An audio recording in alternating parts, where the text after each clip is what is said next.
Andrew Berry, Browns general manager, talked about the struggles that the Browns had on the defensive side of the ball.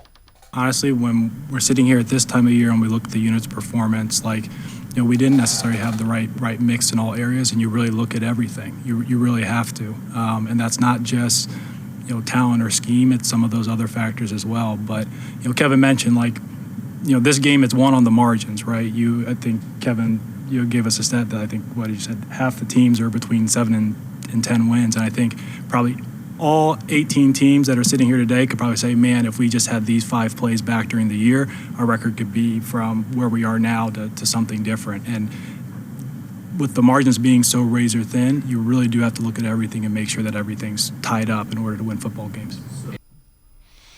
And Jeff, I think one of the things that will take into account is the defensive coordinator, obviously, and that mix between the defensive line and the linebackers and the whole personnel packages that they're using.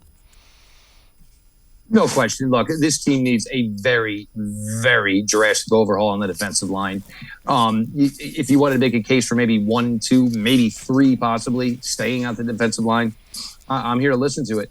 You had a really, really weird scenario at the linebacker position where 5 linebackers went on injured reserve. But you got some of your best linebacker play the last few weeks with Tony Fields, who was basically the low man on the totem pole when the season started. Reggie Rangel and Deion Jones. These guys were not here very long, but they came in and brought in, solid play here. So with the NFL, and it just seems where there's offensive line, defensive line, trench play just dictates so much towards whether or not teams are going to be successful.